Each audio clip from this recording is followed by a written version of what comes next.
नमस्कार. आजच्या एपिसोडला जर शॉर्टमध्ये एक्सप्लेन करायला जाऊ तर वल्लरी पुढे येणार आहे आणि काय चाललंय आजूबाजूच्या परिस्थितीमध्ये ते एक्सप्लेन करणार आहे. मीनवाईल इकडे शेवंताला बघून तिच्या बाबतीत ही मंजुषाच्या मनामध्ये लालच सुरू होणार आहे का हिची परिस्थिती काय आहे, हिचं घरचं काय ते सगळं ती इन्फॉर्मेशन काढून घेणार.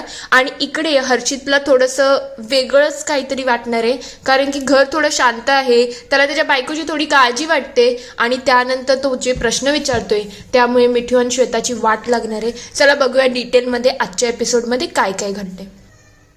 नमस्कार. आजच्या भागात आपण बघणार आहोत वल्लरी इकडे सगळ्यांना सांगत असते की आजूबाजूच्या ज्या काही घटना घडत आहेत त्यावरती आपल्या सगळ्यांनी सावध असायला पाहिजे. लहान मुलांची किडनॅपिंग ही खूप गोष्ट मोठ्या प्रमाणात होत चालली आहे, म्हणून आपल्याला गर्दीच्या ठिकाणी आपल्या मुलांना सांभाळून ठेवायला पाहिजे. कोणत्याही ओळख नसलेल्या माणसाशी किंवा कोणत्याही बाईशी असं बोलता कामा नये. त्यांनी दिलेला खाऊ किंवा कोणतीही अशी वेगळी गोष्ट असेल तिला मुलांनी हात लावू नये, कारण की हे आपल्याला सतर्क ठेवायला लागेल. गर्दीच्या ठिकाणी आपल्या मुलांवरती जरा जास्त लक्ष ठेवावं आणि वरून दुसऱ्या मुलांच्या बाबतीत सुद्धा असं काही होत असेल तर आपल्याला तिथे सतर्क राहायला पाहिजे, कारण की कोण कोणत्या वेशात कुठे येईल याचा काही अंदाज लागत नाही. म्हणून या परिस्थितीला न घाबरता आपल्याला सामना करायला पाहिजे.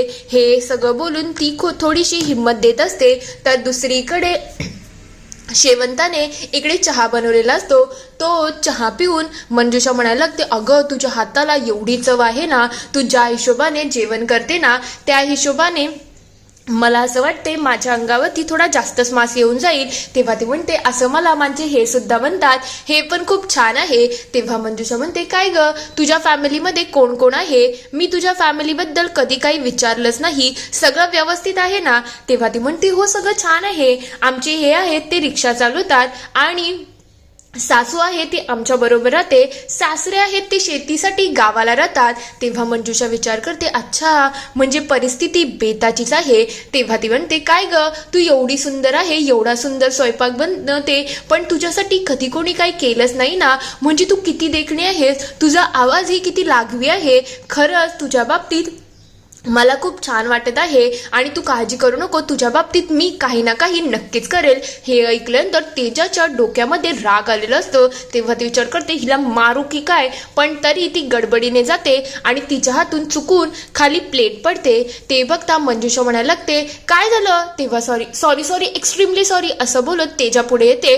ते बघता मंजुषा विचारते, काय ग तुला इंग्लिश सुद्धा येते का? तेव्हा ती म्हणते, तसं नाही ताई, खरं म्हटलं तर आजूबाजूच्या घरामध्ये हे सगळे शब्द आहेत ना, हे कानावरती पडतात ना, म्हणून असं वाटले की छान शब्द आहेत, त्याच्यामुळे मी सुद्धा थोडंफार शिकली आहे. तेव्हा ती म्हणते, अच्छा असं आहे का? म्हणजे खरंच ही जी परिस्थिती बेताची आहे. मंजुषा हे सगळं बघून खूप खुश झालेली असते की आपल्याला हिचाही काहीतरी बंदोबस्त करायला पाहिजे. या सगळ्याचा तिला खूप आनंद होत असतो. तर दुसरीकडे मिठूने हर्षितसाठी कॉफी बनवलेली असते. तेव्हा ती कॉफी देते आणि म्हणायला लागते, अरे तू आता कॉफी पिऊन घे, मस्त एन्जॉय कर. तेव्हा तो म्हणतो, काय ग प्रेरणाताई आणि श्वेताताई कुठे गेल्या आहेत? घर असं थोडं खाली खाली वाटते ना?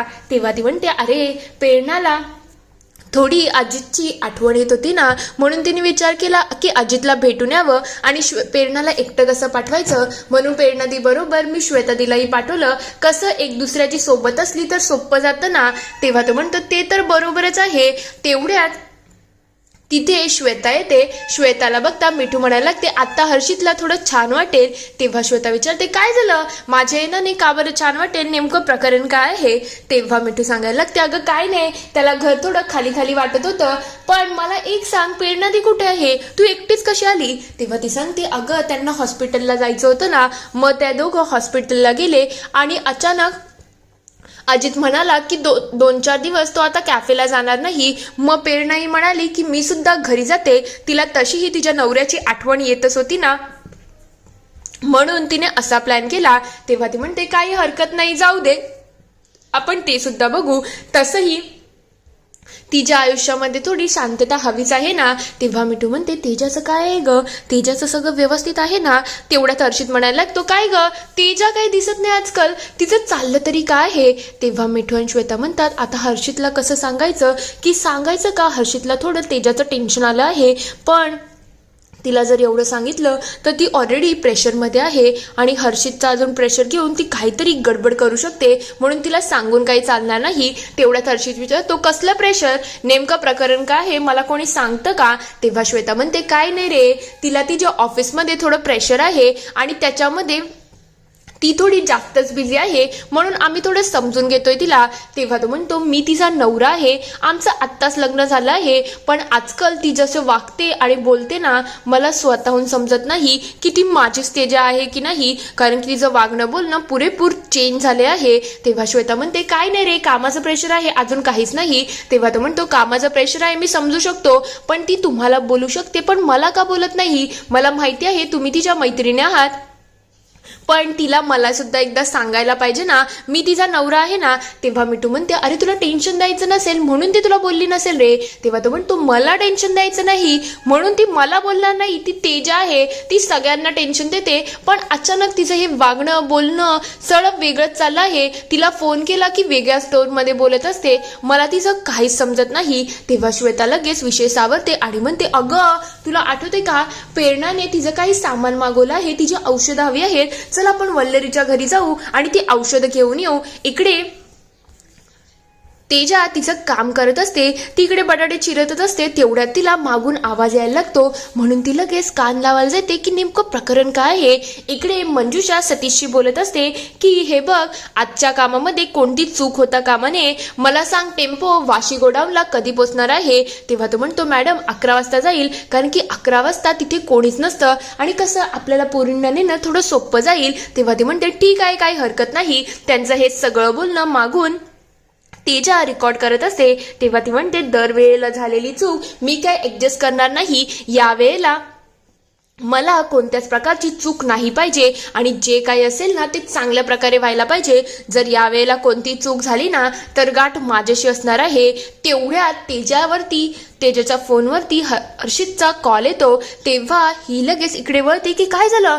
इकडे तेजा म्हणते, काय हो तुमचं चाललं तरी काय आहे. तेव्हा तो म्हणतो, काय झालं तेजा, तू अशी का बोलते आणि तू प्रेरणा सारखा असा टोन का घेत आहे. तेव्हा ती म्हणते, अच्छा तुमची रिक्षा ठोकली का, अच्छा मग आता तुम्हाला पैसे हवे असतील ना, मी काय पैसे बिसे देणार नाही. तेव्हा तो म्हणाला, तू काय चाललंय नॉनसेन्स सारखं काय बोलते तू, मला खरंच तुझं बोलणं आणि वागणं बिलकुल समजत नाही आहे. तेजा मी हर्षित बोलतोय ग. तेव्हा ती म्हणते, हो मला समजते, पण मी तुम्हाला एक दमडी सुद्धा देणार नाही, माझ्याकडून पैशाची अपेक्षा ठेवू नका. हर्षित रागारागात फोन कट करतो. तेव्हा तेजा म्हणायला, ते बघा ना ताई, माझ्या नवऱ्याचं असे सीन आहेत, दारू पिऊन आता रिक्षा चालवत होता आणि रिक्षा चांगलीच ठोकली आहे. आता दरवेळेला मी का बरं याला पैसे देऊ, मला खरंच समजत नाही, दरवेळेला याची नाटकं संपतच नाही. तेव्हा मंजुषा म्हणते, ठीक आहे, जे झालं ते झालं, पण तुला तुझ्या नवऱ्याशी शांत आणि प्रेमानेच बोलायला पाहिजे, असं भांडण करणं अगदीच चुकीचं आहे. इकडे शेवंता बनून तेजा अक्षरशः जोरदार ऍक्टिंग करत असते की माझा नवरा असा तसा हे ते त्यांचं जोरदार सुरू असतं. तेव्हा ती चेक करायला जाते, पण व्हिडिओ काही रेकॉर्ड झालेला असतो, म्हणून तिला टेन्शन येतं की हर्षितच्या कॉलमुळे व्हिडिओ तर गेला. इकडे श्वेता आणि मिठू दोघेही वल्लरीच्या घरून प्रेरणाचं सामान भरत असतात. तेव्हा ती म्हणते, काय ग मला सांग औषधांचं काय. तेव्हा मिठू लगेच औषध घ्यायला लागते. ते बघता इकडे तेजाचा मेसेज येतो आणि मेसेजमध्ये लिहिलेलं असतं की आज रात्री 11 वाजता वाशी गोडाऊनमधील मुलींना फेरबदल होणार आहे. तेव्हा श्वेता म्हणते, बघ ना ही बाई अशी किती साळसूतपणाचा आव घालते ना, की किती चांगली आहे आणि किती काय, पण किती नीच आहे हे दिसतंय ना, प्रत्येक वागण्यावरून समजून येतंय की ही बाई किती या सगळ्यामध्ये मुरली आहे.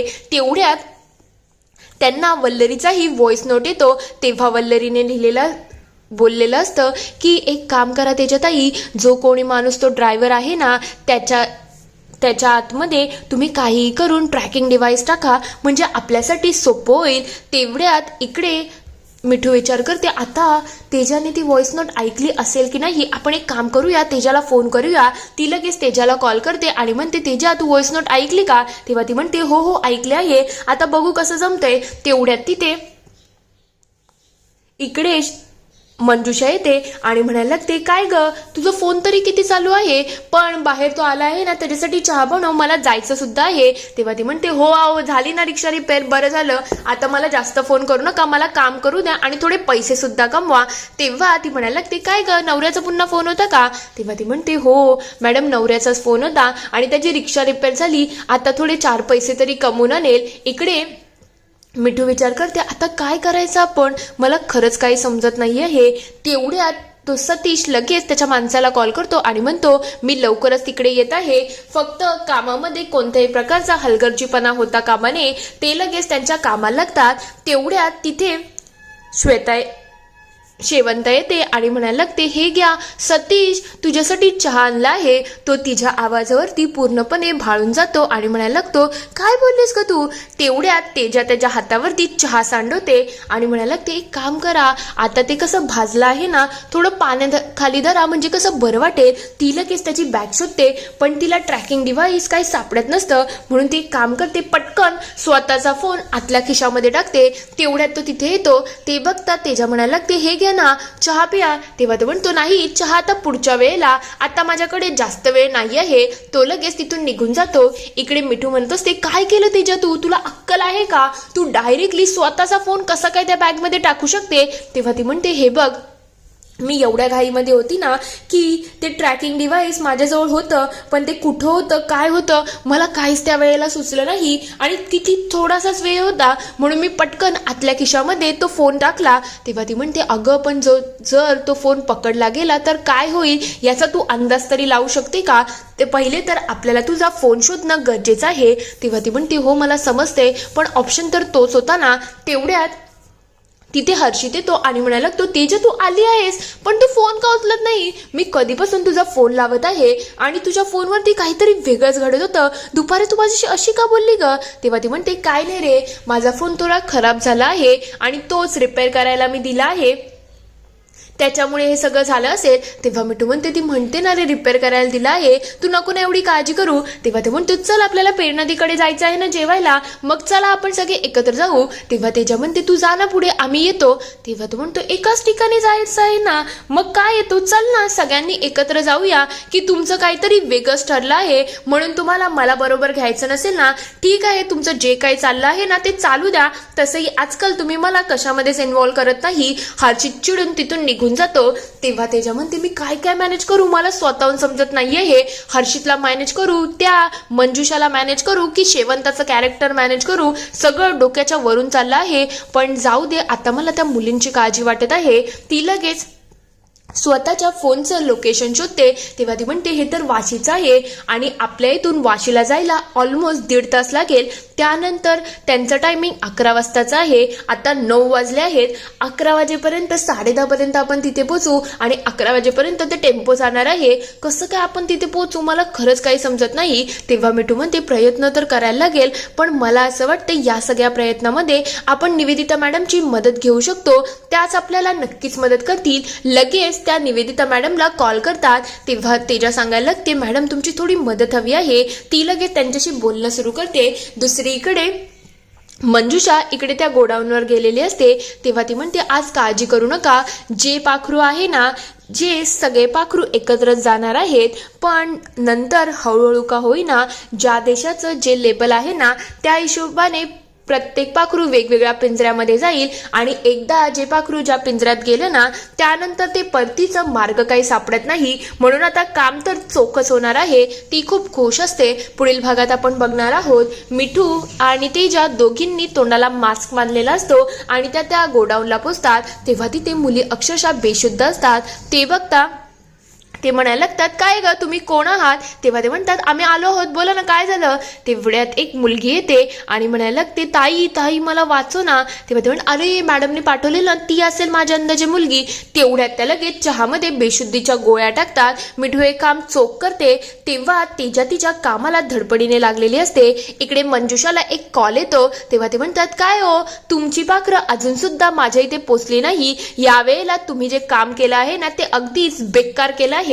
तेव्हा ती म्हणते, असं कसं काय होऊ शकतं? मी स्वतः सगळं काम व्यवस्थित करायला सांगितलं होतं यावेळेला कोणत्याच प्रकारची चूक होणं शक्यच नाही आहे. तेव्हा ते म्हणतात, तुम्हालाच माहिती नाही का, तुमचा टेम्पो यावेळेला सुद्धा पकडला गेला आहे.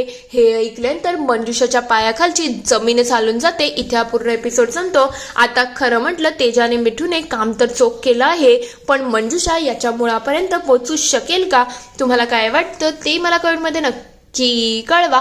व्हिडिओ आवडला असेल तर लाईक, शेअर, सबस्क्राईब करायला विसरू नका. Thank you for watching.